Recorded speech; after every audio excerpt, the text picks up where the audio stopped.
Hello प्यारे बच्चों, तो कैसे हो आप सब।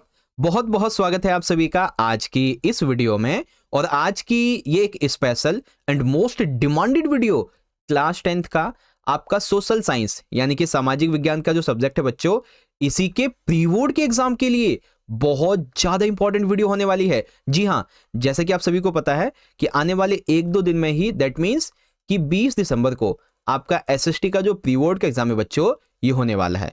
तो आप सभी की ना बहुत डिमांड आ रही थी कि सर जी, जैसे आपने प्री बोर्ड के लिए अभी तक हमें ऑल सब्जेक्ट के पीवाईक्यूज करवाए हैं, वैसे ही आप एसएसटी का जो पीवाईक्यू है ये हमें करवा दीजिए सॉल्यूशन के साथ में।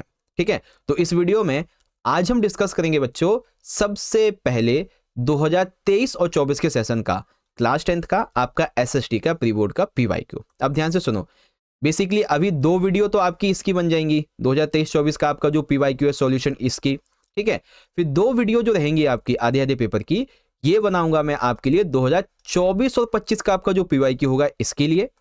ठीक है, तो दो तो आपके पीवाईक्यू हो गए। इसके अलावा कम से कम हम आपको 2 से 3 इंपॉर्टेंट सैंपल पेपर भी करवाएंगे आपके प्री बोर्ड के एग्जाम के लिए। और आपकी जो चारों ही बुक्स हैं, इन चारों ही बुक्स के हम आपको टोटल जो है ना एक एक वन शॉट वीडियो प्रोवाइड करवा देंगे। ठीक है, एक एक वन शॉट। तो आप यकीन मानो कि इन 2 से 3 दिन के अंदर ही आपके एसएसटी के प्री बोर्ड एग्जाम की अच्छी तैयारी हो जाएगी। बस आप मेरे साथ बने रहना, जो वीडियोस आपके लिए अपलोड किए जाए उसको देखते रहिएगा।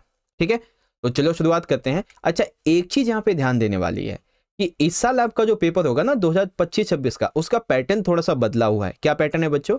जैसे आपकी 4 किताबें हैं, वैसे ही अब पेपर में 4 खंड होंगे। खंड का हिस्ट्री का, खंड का भूगोल का, खंड का राजनीतिक विज्ञान और खंड का रहेगा अर्थशास्त्र का। और टोटल मिला के आपके 28 क्वेश्चन होंगे। ठीक है, पेपर के अंदर कुल मिला के आपके 20 क्वेश्चन होंगे एमसीक्यू, मतलब टोटल जो आपके पेपर में ये 4 खंड होंगे ना, सारे के सारे खंड 20-20 नंबर के होंगे। हिस्ट्री 20 नंबर का, ज्योग्राफी 20 नंबर, पॉलिटिकल 20 नंबर और आपका इकोनॉमिक्स 20 नंबर का, है ना, इस तरीके से। लेकिन जो पिछले साल का पेपर था ना, उसका पैटर्न कुछ इस तरीके से था कि पेपर में ना टोटल मिला के 5 खंड थे। खंड का में एमसीक्यू थे, खंड का में 2 नंबर के क्वेश्चन, खंड का के अंदर 3 नंबर के, खंड का में 5 नंबर के, और 5वें खंड में 4 नंबर के, और छठे वाले खंड में एक मैथ था। ठीक है, तो हम क्या करेंगे बच्चों, इस पेपर को 2 वीडियो में समझेंगे और अच्छे से एकदम बहुत बढ़िया तरीके से। अगर आप देखना चाहें तो ये आपका यहाँ पे इंग्लिश मीडियम में रहेगा, क्योंकि ये जो वीडियो है आपको मैं हिंदी मीडियम में तो समझाऊंगा ही, जो बच्चे इंग्लिश मीडियम के हैं उनके लिए भी यहाँ पे आंसर प्रोवाइड किया जाएगा। तो आप सभी बच्चे इस वीडियो को जरूर पूरा देखें। ठीक है, तो बोलो बच्चों, तैयार हो आज के पेपर को शुरू करने के लिए? तो चलिए शुरू करेंगे। तो देखो प्यारे बच्चों, आज के इस पेपर का, इस पीवाईक्यू का जो हमारा खंड नंबर का है बहुविकल्पीय प्रश्नों का, वो यहाँ से शुरू हो जाता है। ठीक है, और सेम यही आप यहाँ पे इंग्लिश मीडियम में देख सकते हैं। सेक्शन ए रहेगा हमारा मल्टीपल चॉइस क्वेश्चन के लिए। ठीक है, तो पहले में इसे हिंदी में पढ़ेंगे और उसके बाद इसको हम अच्छे से इंग्लिश में समझेंगे कि क्या क्या कहा गया है। ठीक है, देखो, तो क्वेश्चन नंबर 1 जो है ना, ये आपके इकोनॉमिक्स के लिया गया है। अब ऐसे क्वेश्चन आपके एग्जाम में जरूर आते हैं जिसमें आपको डेटा दिया होता है, पहचानना होता है कि आपको कैसे आंसर करना है। जैसे कि बच्चों, मान लीजिए आप एक बैंक के मैनेजर के पद पर हैं। ठीक है, आप अपने आप को ना खुद एक बैंक मैनेजर मान लो। आपके समक्ष ऋण वितरण के लिए 4 आवेदन आए हैं। आपके सामने जो लोन है यानी कि ऋण देने के लिए 4 आवेदन आए हैं, जिनका विवरण नीचे दिया गया है इस तरीके से। जैसे कि आवेदक का नाम मोहन, श्याम, दीपक, विनोद है। आवश्यकता जो कागजात हैं मोहन के पास हैं, श्याम के पास हैं, दीपक के पास नहीं है, विनोद के पास नहीं है। समर्थक ऋणाधार, ठीक है, तो मोहन के पास है, श्याम के पास नहीं है, इसके पास नहीं है, इसके पास भी नहीं है। पुराना ऋण श्याम ने नहीं ले रखा है, मोहन ने नहीं ले रखा है, श्याम के पास है। ठीक है, और दीपक के पास भी है, विनोद के पास नहीं है। यदि अन्य कारक समान हो तो ये बताइए कि आप निम्नलिखित में से किसे सबसे पहले ऋण प्रदान करेंगे ताकि ऋण की वापसी समय सही पर हो। ठीक है, तो आपको सिंपल सा ये बताना है कि आप किसे ऋण दोगे। ठीक है, किसे ऋण दोगे बच्चों, जिससे कि आपको समय पर पैसा वापस मिल जाए। ठीक है, तो इसका आंसर क्या हो सकता है बच्चों, जल्दी से सोचो। यहां पे आप देखेंगे तो आवश्यकता जो कागजात है वो मोहन के पास में भी है, श्याम के पास है। और पुराना जो ऋण है वो मोहन ने नहीं ले रखा है और इसके पास समर्थक ऋणाधार भी है। ठीक है ना, तो हम ये कह सकते हैं कि ए वाला जो रहेगा मोहन, इसको लोन आसानी से मिल जाएगा, यानी कि इसे लोन देना चाहिए। आपको मैं आंसर भी दिखा देता हूं अभी, ये रहा देखो, क्योंकि मोहन के पास सभी जरूरी कागजात और ऋण आधार की गारंटी भी है और उस पर कोई पुराना कर्जा भी नहीं है, दैट्स वाई उसे दिया जा सकता है कर्ज, है ना। सेम इंग्लिश में देखेंगे बच्चों, suppose you are working as a manager in a bank, you have received 4 application for loan disbursement, details of which given are below in the table. तो ये रही आपकी, ठीक है।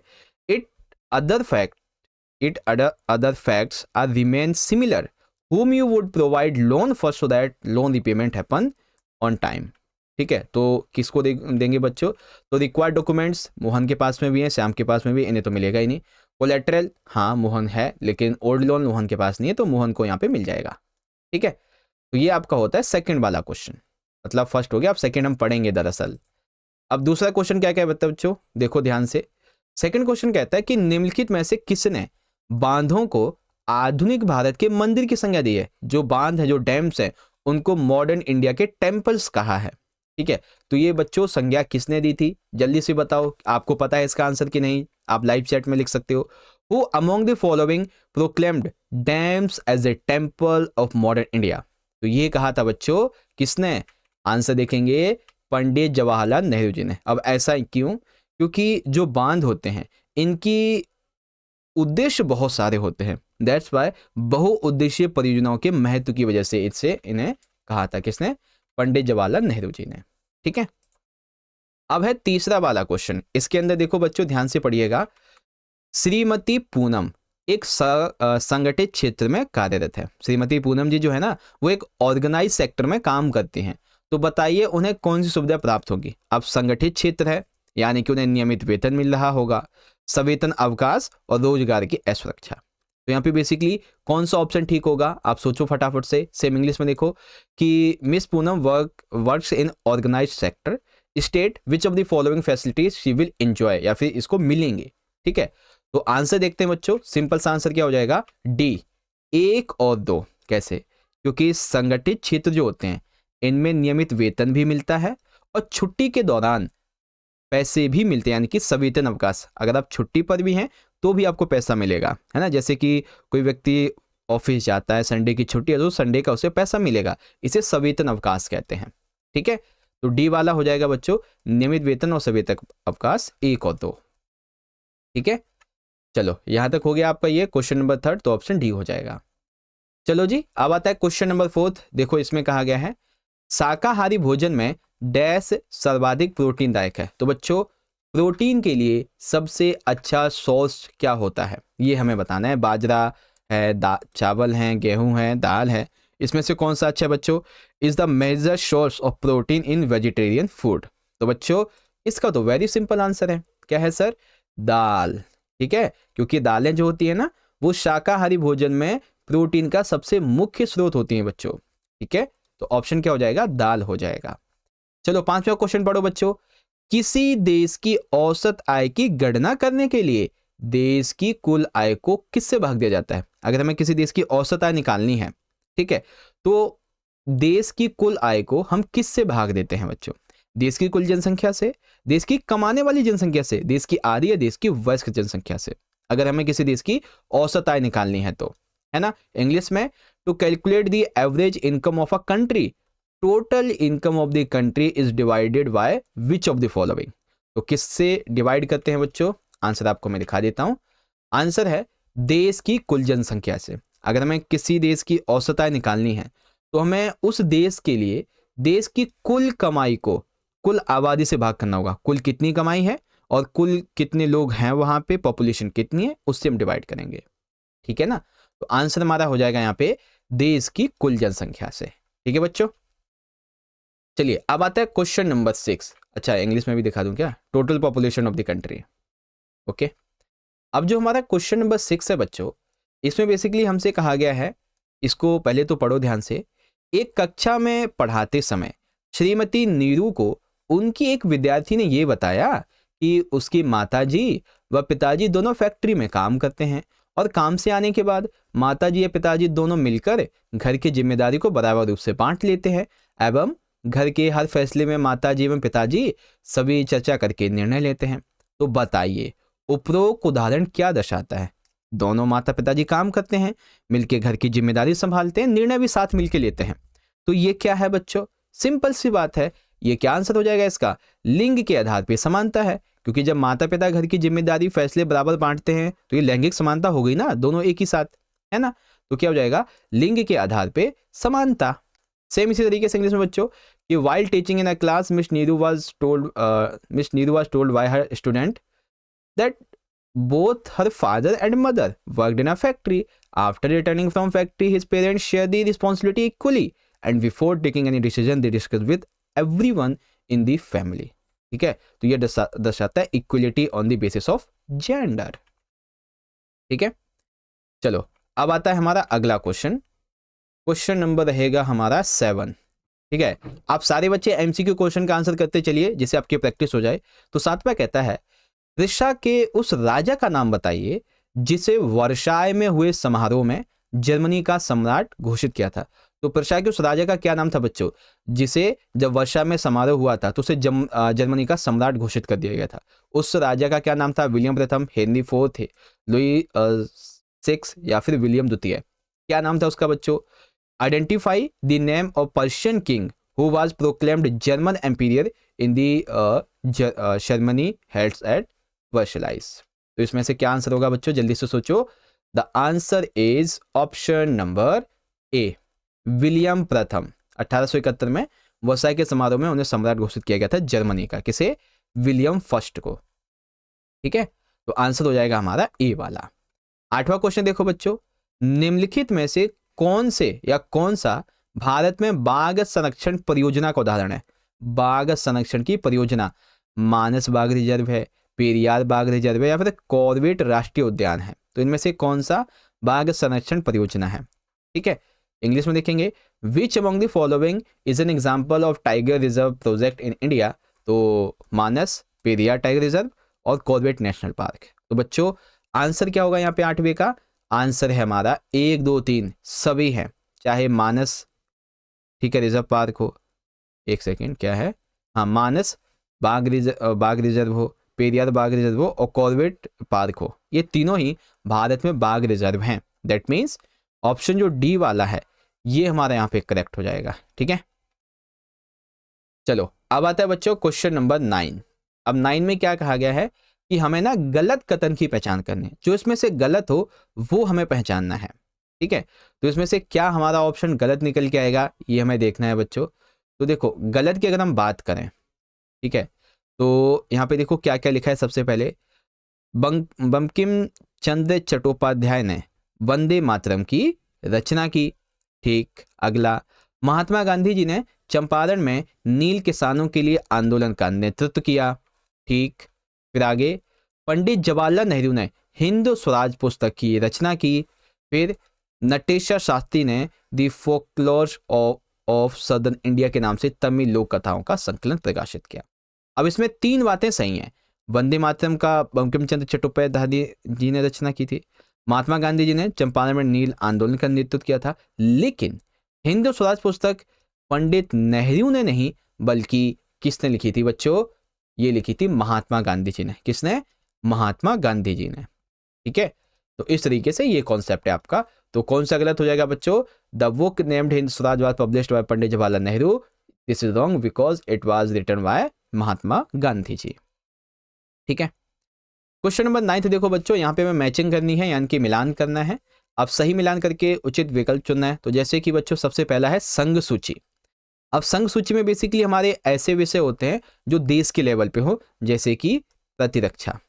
राज्य की सूची में ऐसे विषय होते हैं जो बेसिकली राज्य के लेवल पर भी हों, ठीक है, और देश के लेवल पर भी, जो केवल अंदर अंदर है ना। तो जैसे व्यापार और वाणिज्य हो गया। संवृत्ति सूची में दोनों वाले होते हैं, जैसे कि शिक्षा हो गया, है ना। तो ए का 2 ये रहा और बी का, हाँ ये रहा। देखो डी वाला जो ऑप्शन है ना ये हमारा करेक्ट हो जाएगा। अगर इंग्लिश में देखें इसका आंसर ये, ठीक है, संघ प्रतिरक्षा, राज्य वाणिज्य और संवृत्ति शिक्षा हो जाएगा। ठीक है, अगर इंग्लिश में देखें तो central list defence, state list trade and commerce, contract list education. तो ऑप्शन डी करेक्ट है। ठीक है, तो प्यारे बच्चों हमने पिछले 14-15 मिनट के अंदर अभी तक जो है ना अपने 10 MCQ पूरे कर लिए। तो एक बार आप मुझे चैट सेक्शन में लिख के बता सकते हो कि 10 MCQ में से आपने कितने के राइट आंसर दिए। बाकी अभी 20 में से भी बताना जब आपसे मैं पूछूंगा, है ना। चलो जी, अब आता है हमारा अगला क्वेश्चन 11।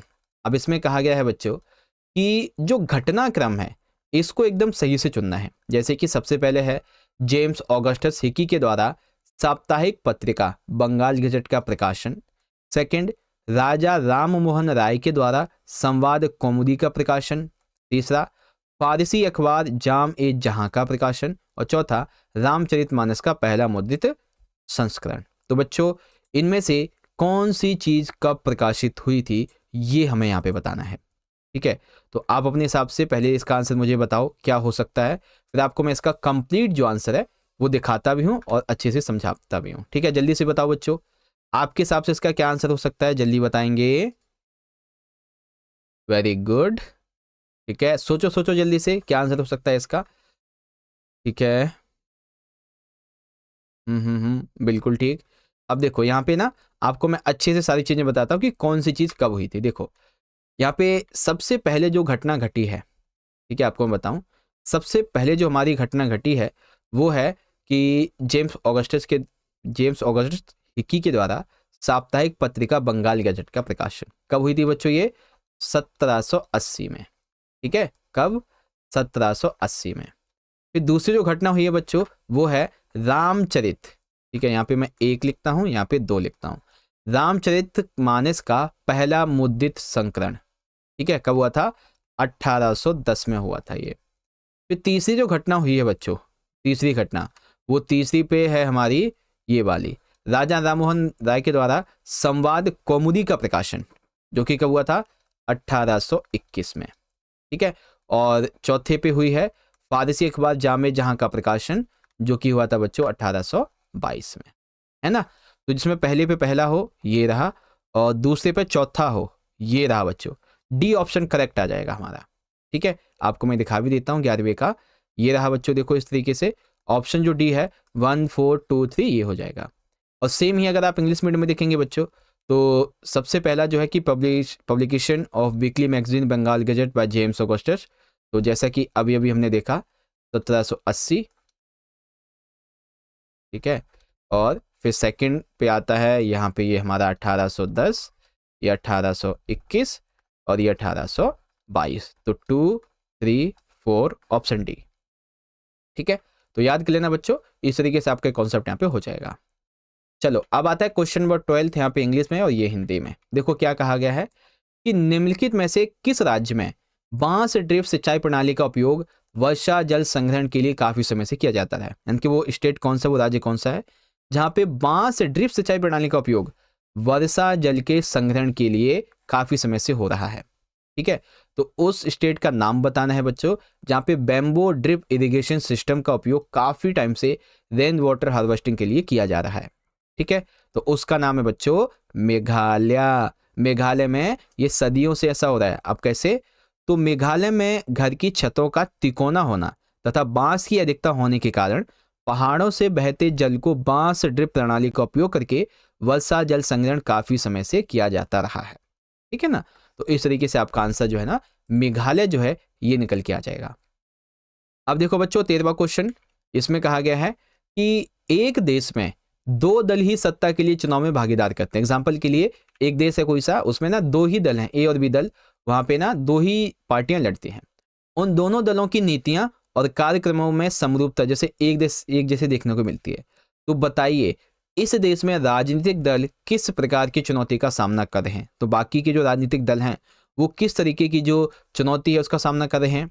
एग्जाम्पल के लिए in a country only two parties participate in election for power, there is similarity in the policies and program of the both parties, state what kind of challenges are the political parties of the country facing.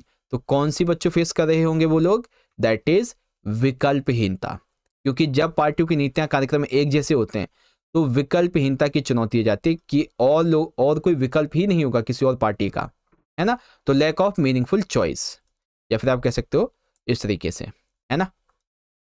चलो अब आता है question number है हमारा यहाँ पे 14th, monazite रेत में निम्नलिखित में से कौन सा खनिज पाया जाता है बच्चों।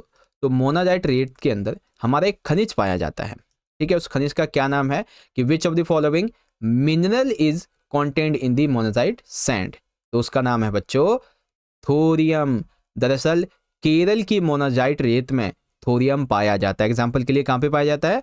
केरल की मोनाजाइट रेत में थोरियम, है ना। तो आंसर देखो मैंने यहाँ पे बता दिया आपको, तो ये हो जाएगा आपका यहाँ पे थोरियम। अगला है क्वेश्चन नंबर 15। अब इसमें बेसिकली हमें क्या करना है? मृदा की पहचान करनी है। ठीक है, जैसे ये मृदा आमतौर पर पहाड़ी और पर्वतीय क्षेत्रों में पाई जाती है। इस मृदा के गठन में पर्वतीय पर्यावरण के अनुसार बदलाव भी आता है। नदी घाटियों के निचले क्षेत्रों, विशेष करके नदी, सोपानों और जलोढ़ पंखों आदि में ये मृदाएं उपजाऊ भी होती हैं। तो दरअसल हम किन मृदाओं की यहाँ पर बात कर रहे हैं? ठीक है, तो ये मृदा कौन सी है बच्चों? आंसर मैं सिंपल सा आपको बता देता हूँ, वन मृदा की हम बात कर रहे हैं। ठीक है, किसकी बात करें हम? वन मृदा की बात कर रहे हैं, क्योंकि आमतौर पर पहाड़ी और पर्वतीय क्षेत्रों में पाई जाती है। मृदा के गठन में पर्यावरणीय के अनुसार बदलाव भी आते रहते हैं। वन मृदा है तो पर्यावरण के हिसाब से बदलाव भी इसमें आता रहेगा, है ना। तो दैट्स वाई यहाँ पे जो हमारा आंसर होगा कि identify the soil, that is forest soil, answer यहाँ पे निकल जाएगा आपका। ठीक है, चलो अब देखते हैं क्वेश्चन नंबर हमारे यहाँ पे 16। तो 16 क्वेश्चन कहता है बच्चों, निम्नलिखित में से क्या वैश्वीकरण को बढ़ाने में सहायक नहीं है? यानी कि ग्लोबलाइजेशन को इंक्रीज करने में कौन सा यहाँ पे सहायक नहीं है? तो सूचना प्रौद्योगिकी बिल्कुल सही है, उदारीकरण बिल्कुल सही है, परिवहन प्रौद्योगिकी बिल्कुल सही है। लेकिन व्यापार अवरोधकों को लगाना, क्या इससे ग्लोबलाइजेशन बढ़ेगा? ग्लोबलाइजेशन नहीं बढ़ेगा, है ना। तो 16 का आंसर क्या हो जाएगा बच्चों हमारा? दैट इज व्यापार अवरोधकों को लगाना। क्योंकि देखो, वैश्वीकरण विभिन्न देशों के बीच परस्पर संबंध और एकीकरण की प्रक्रिया है। तो किसी भी देश के बीच पारस्परिक संबंध बनाने में सूचना और संचार प्रौद्योगिकी, उदारीकरण तथा परिवहन प्रौद्योगिकी महत्वपूर्ण भूमिका निभाते हैं, ना कि व्यापार अवरोधकों को लगाना। ठीक है, तो इस तरीके से आपका ये आंसर हो जाएगा। तो which among the following is not helpful in increasing the globalisation, that is imposing trade barrier. ठीक है, तो इस तरीके से आपका ये कॉन्सेप्ट हो जाएगा। चलो जी, अब यहाँ पे आते हैं हमारे अभिकथन और कारण वाले क्वेश्चन, है ना। कौन कौन से? अभिकथन कारण के क्वेश्चन। जैसे कि अभिकथन हमसे कहता है, सत्ता में लोगों की भागीदारी लोकतंत्र को मजबूत बनाती है। बिल्कुल करेक्ट, अच्छी बात है, ये तो सही बात है कि सत्ता में लोगों की भागीदारी होती है ना, तो जो लोकतंत्र है वो काफी मजबूत बनता है। लोकतंत्र का बुनियादी सिद्धांत है कि जनता ही सारी राजनीतिक शक्ति का स्रोत होता है। अब देखो क्या कहा गया है कि जो लोकतंत्र है ना, वही एक तरीके से क्या है, पूरी की पूरी जो पावर है उसका सोर्स है, शक्ति का स्रोत है, ये सिद्धांत है। बिल्कुल सही बात है। तो ए और आर सत्य हैं और ये इसकी व्याख्या भी करता है। सेम इंग्लिश में देखेंगे, power sharing among people strength the democracy, because of that on one basic principle of democracy that people are the source of all political power, that is option A correct. ठीक है, question number देखो 18। अब इसमें कहा गया है अभिकथन, एक देश की अर्थव्यवस्था पर संकट का असर दूसरे देश की अर्थव्यवस्था पर भी पड़ता है। बिल्कुल सही है, अगर किसी एक देश पे क्राइसिस आ जाता है ना, तो दूसरे देश पर भी उसका असर पड़ता है। वैश्वीकरण ने देशों की अर्थव्यवस्था को आपस में जोड़ा है। ठीक है, रीजन क्या है? क्योंकि वैश्वीकरण ने देशों की अर्थव्यवस्था को आपस में जोड़ा है। अब इसको ना थोड़ा अच्छे से समझो। देखो, वैश्वीकरण के कारण विभिन्न देशों के बीच में परस्पर संबंध और व्यापार की वजह से उनकी अर्थव्यवस्थाएं एक दूसरे पर निर्भर करती हैं, जिससे अगर एक देश की अर्थव्यवस्था पर संकट है, ठीक है, तो उसका असर या वृद्धि का असर दूसरे देश की अर्थव्यवस्था पर भी साफ दिखाई देगा। अगर कम हो रहा है तो कम, वृद्धि हो रही है तो वृद्धि। ठीक है, दैट्स वाई। तो यहाँ पे इंग्लिश में देख लेंगे बच्चों कि a crisis in the economy of a country also impacts the other country. ठीक है, and globalisation has interconnected the economy of the countries basically, है ना। तो ए और आर करेक्ट है, यहाँ पे एक्सप्लेनेशन भी हमें सही मिलती है। अब आता है क्वेश्चन नंबर 19। ठीक है, अब 19 क्या कहता है? चाय एक महत्वपूर्ण रोपण फसल है। भारत में चाय का उत्पादन नहीं होता है? ये कैसी बात हुई भाई? ये तो सबको पता है, भारत में तो चाय का उत्पादन होता ही होता है ना। तो ये बात तो सही है कि चाय एक रोपण फसल है, पेय फसल भी जिसे हम कह सकते हैं, लेकिन उत्पादन नहीं होता, ये तो गलती है भाई। सीधा सीधा लिखा हुआ, साफ साफ नजर आ रहा है। तो ए सही है लेकिन आर गलत है ना। तो क्या होगा बच्चों? Tea is an important plantation crop, ये ठीक है, but there is no production of tea in India, that is wrong, option number C correct. Question number 20। अब देखो बच्चों, पहले हिंदी में देखो इसको।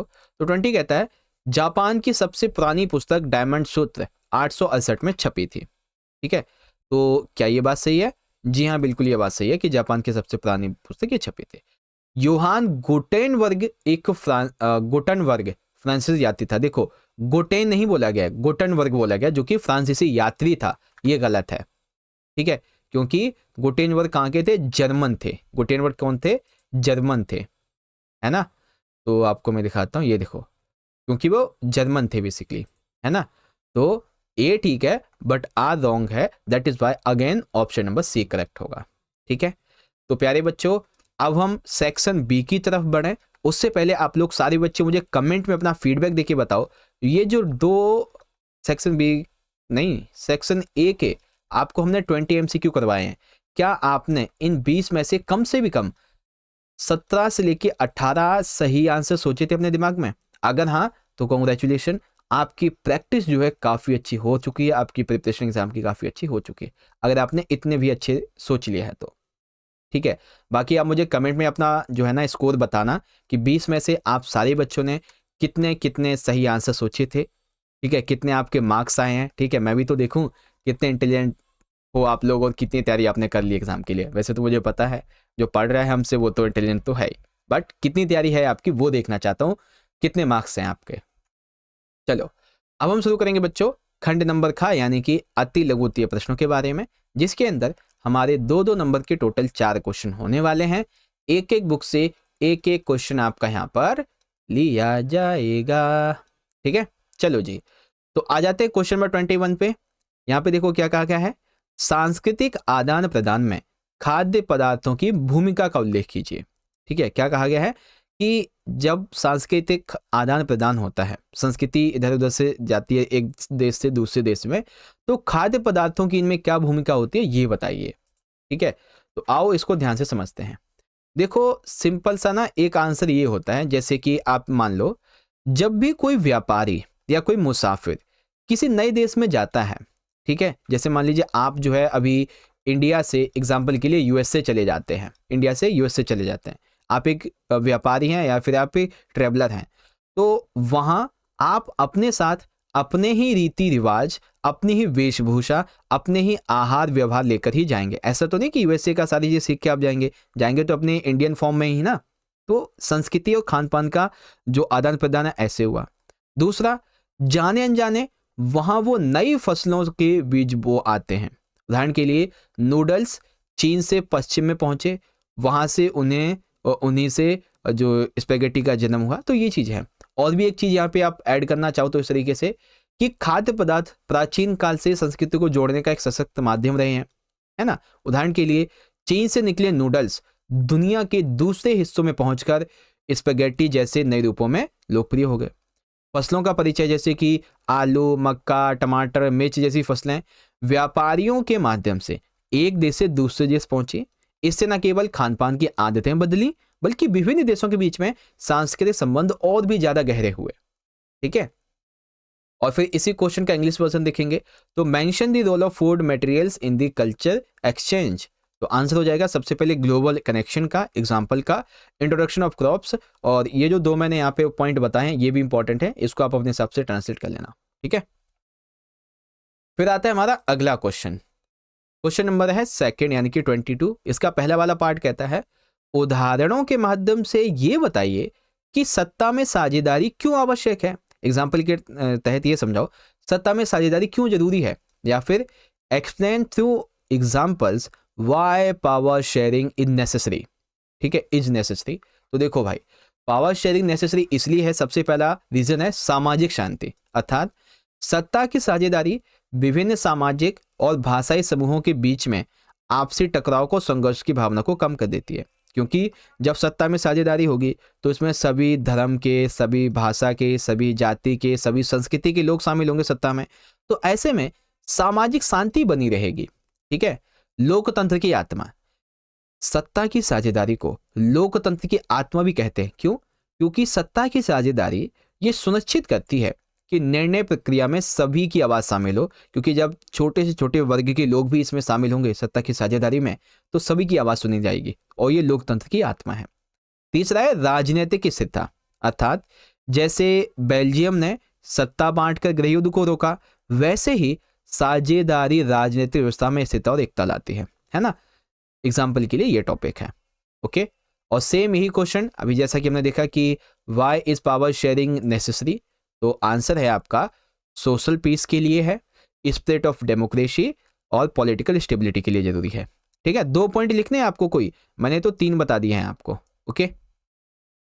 फिर आता है आपका क्वेश्चन नंबर 22 का पार्ट सेकंड। इसमें कहा गया है सत्ता में साझेदारी प्रदान ना करना देश को गृहयुद्ध की तरफ ले जाता है। सही बात है, अगर आप अपने देश की जो पावर है उसको शेयर नहीं करोगे अपनी देश की कम्युनिटीज के साथ में, तो सिंपल सी बात है वहां पे गृहयुद्ध जरूर हो जाएगा।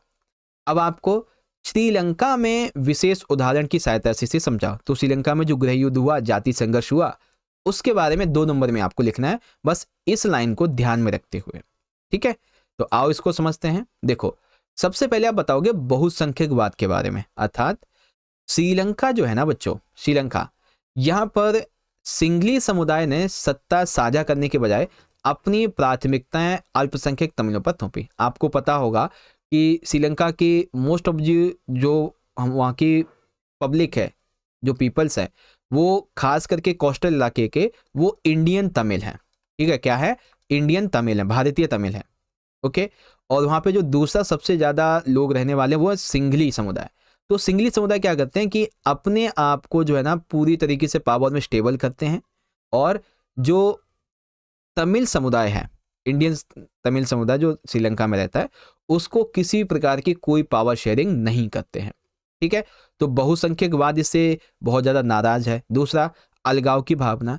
अब जब सिंपल सी बात है आपको पॉलिटिकली कोई पावर नहीं मिलेगी, ठीक है, कोई आपको पार्टिसिपेशन नहीं मिलेगा, तो सिंपल सी बात है आपके अंदर एक असुरक्षा की भावना जगेगी सरकार के प्रति, अलगाव की भावना पैदा होगी, और यही असुरक्षा, यही अलगाववाद गृहयुद्ध की जो है ना रीजन बन जाता है। ये भेदभाव और साझेदारी का ना होना देश में शांति को नष्ट कर देता है, और वहां पे फिर भयानक गृहयुद्ध या फिर जातीय संघर्ष भी आप कह सकते हो, ये चलना शुरू हो जाता है। ठीक है, तो इस चीज से आप याद रखेंगे। और सेम ही क्वेश्चन इंग्लिश में, not providing power sharing leads a country towards civil war. बिल्कुल ठीक है, इस स्टेटमेंट को जस्टिफाई करने के लिए हमारे पास में ये 3 पॉइंट यहाँ पे लिखे हैं। ठीक है, तो आप इन तरीके से इसको जस्टिफिकेशन दे सकते हो।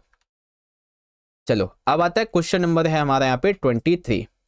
अब 23 में देखो क्या कहा गया, बड़े ध्यान से समझो। इसमें कहा गया है भारतीय संविधान के उन प्रावधानों का उल्लेख कीजिए जो भारत को एक धर्मनिरपेक्ष राज्य के रूप में स्थापित करते हैं। तो बच्चों, सिंपल सा कॉन्सेप्ट क्या है कि इंडियन कॉन्स्टिट्यूशन के वो कौन कौन से प्रावधान हैं जिससे पता चलता है धर्मनिरपेक्ष राज्य है भारत। पहले तो धर्मनिरपेक्ष राज्य का क्या मतलब है ये समझो बच्चों। धर्मनिरपेक्ष राज्य का मतलब ये है कि कोई भी जो देश है, ठीक है, कोई भी जो देश है वो किसी भी धर्म को मान्यता ना दे, कानूनी मान्यता ना दे, किसी धर्म को ना अपनाए और किसी धर्म का पक्ष ना ले, उसे धर्मनिरपेक्ष राज्य कहते हैं। यानी कि धर्म से दूरी धर्मनिरपेक्ष है ना। अब भारत कैसे एक धर्मनिरपेक्ष राज्य है? तो सबसे पहले राजकीय धर्म का अभाव, अर्थात भारतीय संविधान में ये क्लियरली लिखा हुआ है कि भारत किसी भी धर्म को, किसी भी रिलीजन को स्पेशल लेवल या फिर एक स्पेशल दर्जा नहीं देता है। भारत का अपना कोई आधिकारिक राजकीय धर्म नहीं होगा। दूसरी बात है संविधान में धार्मिक स्वतंत्रता, अर्थात भारतीय संविधान में सभी नागरिकों को अपनी पसंद के किसी भी धर्म को मानने की, उसे पालन करने की, उस धर्म के प्रचार करने की पूरी स्वतंत्रता है। जो हमारा धार्मिक स्वतंत्रता का अधिकार है ना, धार्मिक और संस्कृति का अधिकार, ठीक है ना, वो इसी के अंतर्गत आता है। और भेदभाव पर रोक। बच्चों, भारतीय संविधान ने हमारे समानता के अधिकार के अनुच्छेद 17 के तहत ये कहा कि राज्य जो है वो धर्म के आधार पर किसी भी नागरिक के साथ भेदभाव नहीं करेगा। और साथ ही साथ राज्य यानी कि सरकार ने, न्यायपालिका ने, जो पहले ना छुआछूत होती थी, मंदिरों में जाने नहीं दिया जाता था, ठीक है ना, वो जो भेदभाव था उसे खत्म करने के लिए आर्टिकल 17 लेके आए, ठीक है, जिससे कि समानता को बढ़ावा मिला। अब यही क्वेश्चन आप इंग्लिश में देखेंगे तो इस तरीके से रहेगा कि mention those provisions of Indian constitution which establish India as a secular state. ठीक है, ये चीज हो गई बच्चों। इंग्लिश में देख लेंगे, नो ऑफिशियल रिलीजन है, रिलीजियस फ्रीडम और प्रोहिबिशन ऑफ डिस्क्रिमिनेशन। इस तरीके से आपका ये ऑप्शन यहाँ पे हो जाएगा। ठीक है, चलो जी अब एक आखिरी क्वेश्चन देखते हैं, फिर आगे देखेंगे अगर हुआ तो। 24, अपने दैनिक जीवन में प्रयोग होने वाले किन्हीं 2 खनिजों के नाम लिखो बच्चों। ठीक है, तो दैनिक जीवन में उपयोग होने वाले 2 खनिज, जैसे कि मैंने उपयोग में लिखा लोहा, ये सबसे महत्वपूर्ण खनिज है जिसका उपयोग सुइयां बर्तन बनाने के लिए होता है, साथ ही साथ बड़ी मशीन, वाहन, इमारत के निर्माण में होता है। मैंने नमक का एग्जाम्पल लिया, जैसे ये हमारे भोजन का अनिवार्य हिस्सा होता है जो खनिज के रूप में प्राप्त होता है और हमारे स्वास्थ्य के लिए बहुत ही आवश्यक है। इन खनिजों के बिना आधुनिक जीवन की कल्पना करना बहुत कठिन होता है ना। इंग्लिश में आपका क्वेश्चन ऐसे रहेगा कि right the names of any 2 minerals use in your daily life. तो मैंने आयरन के बारे में लिख दिया, मैंने सॉल्ट के बारे में लिख दिया, इस तरीके से आप कर सकते हो। ठीक है बच्चों, तो यहां तक आपको समझ में आ गया। देखो वैसे तो मैं सोच रहा था कि आपके लिए ना बाकी के जो क्वेश्चन है उसे पार्ट 2 में समझाऊंगा, बट अभी हमारे पास में थोड़ा टाइम है, तो हम खंड नंबर जो का है लघु उत्तरीय प्रश्न, इसको हम इसमें कंप्लीट कर लेते हैं। बाकी 5 नंबर के जो बचेंगे उसे हम बाद में देख लेंगे।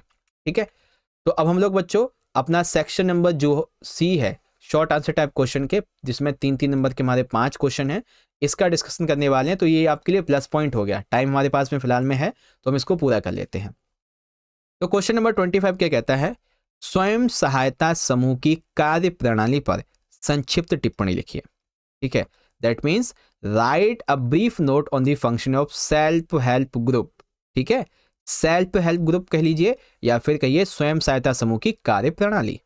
तो आओ बच्चों एक एक करके ध्यान से सारी चीजों को समझते हैं। देखो सबसे पहले तो हिंदी में आप समझो गठन और बचत। अब इसका क्या मतलब है भाई, देखो स्वयं सहायता समूह जो होता है ना, वो आमतौर पर एक पर्टिकुलर जो एरिया होता है, ठीक है, उसी एरिया के कुछ 15 से 20 जो सदस्य होते हैं, ठीक है, विशेष करके महिलाएं, जो नियमित रूप से 25 रुपए से 100 रुपए या अधिक की बचत करते हैं, उनके बारे में। ठीक है, तो स्वयं सहायता समूह बेसिकली कितने लोगों से मिलकर बनता है, 15 से 20-25 भी कह सकते हो, और ये आमतौर पे एक ही क्षेत्र के लोगों के द्वारा बनाए जाते हैं। ठीक है, आंतरिक ऋण अर्थात अब ये जो जितने भी 15 से 20 लोग हैं, ठीक है, जितने लोगों ने भी समूह बनाया है, अब ये समूह के सदस्य अपनी छोटी छोटी जरूरतों के लिए समूह से ही ऋण ले सकते हैं। यानी कि इन्होंने क्या किया, एक तरीके से ना पैसा जमा कर लिया, ठीक है, और जिसको जरूरत पड़ी उसको फिर दे दिया। इससे क्या होता है बच्चों, ब्याज दर साहूकारों की तुलना में बहुत कम होता है, जिससे कि आसानी से इनका काम चल जाता है। ओके, फिर बैंक से जुड़ाव अर्थात अगर समूह नियमित रूप से बचत करता है तो वह बैंक से अपने नाम पर बड़ा ऋण लेने के योग्य हो जाता है। यानी कि कोई समूह है सेल्फ हेल्प ग्रुप, अगर वो नियमित तौर पे पैसा बचाता है तो वो बैंक से एक बड़ा लोन भी लेने के योग्य हो जाता है, जिसका उपयोग स्वरोजगार के अवसर पैदा करने के लिए किया जा सकता है ना। फिर आता है सामूहिक निर्णय अर्थात ऋण देने, ब्याज दर और वापसी के समय से संबंधित सभी महत्वपूर्ण निर्णय समूह के सदस्य खुद ही मिलकर लेते हैं। ठीक है, तो आपका आंसर कुछ इस तरीके से हो गया बच्चों। और अब यही क्वेश्चन हमारा इंग्लिश में कि आपको सेल्फ हेल्प ग्रुप के फंक्शन लिखने हैं, ब्रीफ नोट लिखना है इस पे। तो मैंने लिखा है formation and savings, internal loans, ठीक है, बैंक लिंकेज और डिसीजन मेकिंग। ओके बच्चों, अब चलो ज्योग्राफी का क्वेश्चन देख लेते हैं। तो ज्योग्राफी का क्वेश्चन है चावल के उत्पादन के लिए आवश्यक भौगोलिक दशाओं का वर्णन कीजिए, और फिर गेहूं के उत्पादन के लिए आवश्यक भौगोलिक दशाओं का वर्णन कीजिए। चावल और गेहूं, और ये क्वेश्चन आपके प्री बोर्ड मिड टर्म के एग्जाम में आ चुका है वैसे तो, है ना। तो आओ देख लेते हैं। सबसे पहले हम बात करते हैं चावल की। बच्चों चावल की फसल का प्रकार और तापमान। तो चावल एक खरीफ फसल है जो भारत में द्वितीय नंबर पर उगाई जाती है गेहूं के बाद, जिसे उगाने के लिए हाई टेम्परेचर 25 सेल्सियस से अधिक की आवश्यकता होती है। वर्षा और आर्द्रता अर्थात इस फसल को बहुत अधिक पानी और आर्द्रता चाहिए होती है। ठीक है, इसे क्या चाहिए, हाई लेवल पे पानी और आर्द्रता चाहिए। जहां पे 100 सेंटीमीटर से अधिक वर्षा होती है वहां ये फसल अच्छी उगती है। कम वर्षा वाले क्षेत्रों में अगर ये फसल करोगे तो सिंचाई ज़्यादा चाहिए, और जहाँ पे वर्षा अच्छी होती है वहाँ सिंचाई की कम जरूरत पड़ती है, क्योंकि सिंचाई तो ऑटोमेटिकली हो जाती है फिर बारिश से।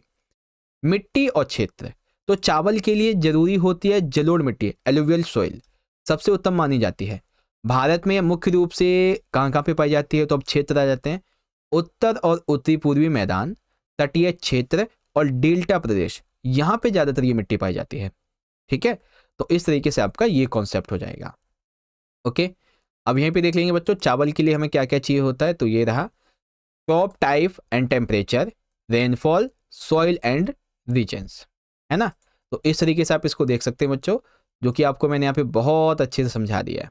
ठीक है, एक बार आप सारे बच्चे मुझे बता देना फटाफट से कमेंट करके कि अभी तक के जो क्वेश्चन आपको समझाए हैं, ठीक है, वो आपको यहाँ तक समझ में आए कि नहीं। जल्दी से बताओ बच्चों। Okay okay, very good.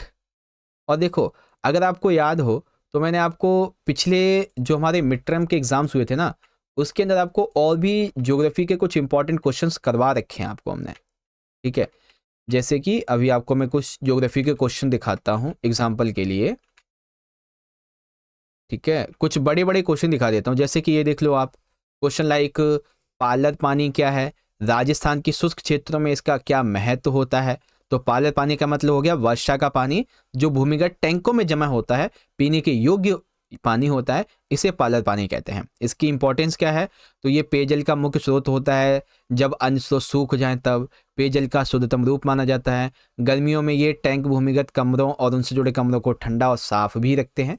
तो ऐसे करके छोटे छोटे पॉइंट हैं, ये मैंने आपको पिछली वीडियोस में करवाए हैं, है ना। वन्य जीव संरक्षण के लिए सरकार के द्वारा उठाए गए 4 कदम लिखने हैं आपको, तो क्या क्या कदम उठाए गए हैं देख सकते हो। ठीक है, और भी कुछ क्वेश्चंस हैं, लाइक आप यहाँ पे देख सकते हैं कि मृदा अपरदन क्या है ना, और इसके कारणों की व्याख्या करें, रोकने हेतु तो उपाय बताओ। ठीक है, तो मृदा अपरदन क्या होता है बच्चों, मृदा अपरदन के मुख्य कारण क्या है, वनों की कटाई, अतिचार, अपक्षारण खनन, ये सब है। तो अगर आपने पिछली वीडियोस देखी हैं लाइक मिड टर्म वाली, तो उनके अंदर मैंने ये बड़े बड़े इंपॉर्टेंट क्वेश्चंस करवाए हुए हैं। ठीक है, चलो अब हम देखते हैं अगले क्वेश्चन को। तो 27 है, लोकतंत्र एक उत्तरदायी, जिम्मेवार और वैध शासन प्रणाली की स्थापना करता है। कथन का विश्लेषण कीजिए। सही बात है, लोकतंत्र जो है ना, ये उत्तरदायी और एक जिम्मेवार और वैध शासन प्रणाली की स्थापना करता है। तो विश्लेषण कैसे करेंगे बच्चों, आ जाओ देखते हैं। देखो भाई, सबसे पहला उत्तरदायी शासन, अर्थात सरकार जनता के द्वारा चुनी जाती है, इसीलिए जो सरकार होती है वो अपने फैसलों के लिए जनता के प्रति जवाबदेह होती है। अगर कोई वो फैसला लेती है सरकार, तो उसे जनता को जवाब देना होगा अगर कुछ भी गलत हुआ तो। फिर है नियमों का पालन, अर्थात फैसले तय कायदों और प्रक्रियाओं के अनुसार लिए जाते हैं जिससे कि पारदर्शिता बनी रहे। अर्थात जो भी सरकार फैसले लेती है वो नियम, कायदे, कानून के हिसाब से लिए जाते हैं, ठीक है, जिससे कि किसी को नुकसान ना हो। जिम्मेवार सरकार, अर्थात नागरिकों की जरूरतों और अपेक्षाओं पर ध्यान देती है ऐसी सरकार, ठीक है, और उनके हितों की रक्षा भी करती है। फिर है वैध शासन, दैट मीन्स लोकतांत्रिक सरकार जनता की अपनी सरकार होती है। क्यों भाई, क्योंकि इसे हम अपने वोट के माध्यम से तो चुनते हैं। ठीक है, और फिर यहाँ पे राइट टू इंफॉर्मेशन, सूचना का अधिकार, तो जनता को यह जानने का अधिकार है कि फैसले सही तरीके से लिए गए या नहीं। जैसे कि अभी के टाइम पे संसद का जो अभी ठंडी का सदन चलता है, ठीक है, तो उसकी वीडियोस जो है न्यूज़ वगैरह पे आती हैं, है ना, तो उससे में पता चलता है कि फैसले क्या आखिर संसद में चल रहा है, कैसे फैसले लिए जा रहे हैं, क्या डिस्कशन हो रहा है। फिर है जन समर्थन, दुनिया भर में लोकतंत्र के प्रति भारी जन समर्थन है क्योंकि यह लोगों की अपनी इच्छा का शासन होता है। तो जी हाँ, हम इस प्रकार से कह सकते हैं कि लोकतंत्र एक उत्तरदायी, एक जिम्मेवार, एक वैध शासन प्रणाली की स्थापना करता है, क्योंकि इसके अंतर्गत क्या क्या होता है बच्चों, उत्तरदायी शासन होता है, जनता के प्रति जवाबदेह, नियमों का पूरी तरीके से पालन होता है, एक जिम्मेवार सरकार होती है, वैध शासन होता है क्योंकि जनता चुनती है, सूचना का अधिकार होता है, जन समर्थन मिला हुआ होता है। ठीक है, इंग्लिश में देखेंगे, democracy establish an accountable, responsible and legitimate governance system, analyse the statement. तो किस तरीके से आप एनालाइज करेंगे स्टेटमेंट को, तो ये रहे आपके point, accountable government, follow ups norms, responsible system, legitimate rule, right to information. एक पॉइंट यहाँ पे हमारा मिस हो गया, चलो कोई बात नहीं। अब है क्वेश्चन नंबर 28। ठीक है, तो 28 क्वेश्चन हमसे क्या कहता है बच्चों, आ जाओ। हाँ भाई, क्या कह रहे थे आप 28 भाई साहब? हाँ देखो, ये भाई साहब कह रहे हैं कि उत्पादन में ना प्रत्येक क्षेत्र की बढ़ती हुई भूमिका को लिखो। ठीक है, आपको पता है उत्पादन क्षेत्र में एक तुम्हारा फर्स्ट है, प्राइमरी सेक्टर है, फिर हमारा सेकेंडरी सेक्टर आता है। अब यहाँ पे तृतीयक क्षेत्र के बारे में बताओ, है ना? तो आओ बच्चों बताते हैं। देखो, उत्पादन में तृतीयक क्षेत्र की बढ़ती भूमिका, तो सबसे पहले आप लिखोगे बुनियादी सेवाएं। जैसे कि तृतीयक क्षेत्र दरअसल इसका विकास कहाँ पे हो रहा है? तो अस्पतालों में, शिक्षा के इलाकों में, डाक और पुलिस जैसी जो सेवाएं हैं, इनकी मांग बढ़ने की वजह से इस क्षेत्र का विकास हुआ। ठीक है, कृषिवाद युग का विकास, अर्थात जब प्राथमिक और द्वितीयक क्षेत्र बढ़ते हैं, ठीक है, तब परिवहन और व्यापार जैसी सेवाओं की मांग बढ़ती है। एग्जाम्पल के लिए, जैसे प्राथमिक तौर पे किसी ने ना कपास की खेती की, ठीक है, कपास की खेती की, अब उस कपास से द्वितीयक क्षेत्र में यानी कि फैक्ट्री में लाके बनाया गया कपड़ा। ठीक है, अब जब ये विकसित हुए प्रथम और द्वितीय स्टेट, है ना, अब इस कपड़े को मार्केट में बेचा जाना है, तो परिवहन, व्यापार, ऐसी सेवाओं की जब मांग बढ़ी, तब हमारा तृतीयक क्षेत्र उभर के सामने आया। ठीक है, और इसी वजह से क्या होता है बच्चों फिर यहाँ पे कि आय का बढ़ना, यानी कि लोगों की आय बढ़ने लगती है। ठीक है, तो वे बाहर खाना शुरू करते हैं, पर्यटन और निजी अस्पताल जैसी सुविधाओं की मांग करते हैं, तब भी जो हमारा तृतीयक क्षेत्र है ये बढ़ता है।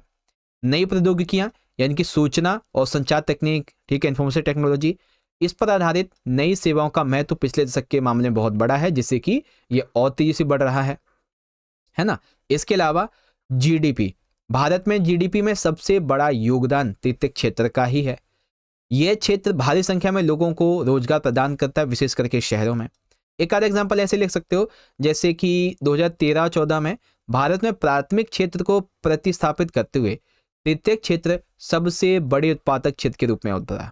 ठीक है, यानी कि जो सेवा क्षेत्र का तृतीयक वाला, ये प्राथमिक के मुकाबले 2023-14 में बहुत ही ज्यादा आगे बढ़ा। 2013-14 में कृषि एवं उद्योग के विकास से परिवहन, व्यापार, भंडारण जैसी सुविधाएं का विकास होना, है ना। और भी एक आधा छोटा पॉइंट है, यहाँ पे देख सकते हो। ओके, फिर यही क्वेश्चन इंग्लिश में, review the increasing role of the tertiary sector in production. तो किस तरीके से रिव्यू करेंगे?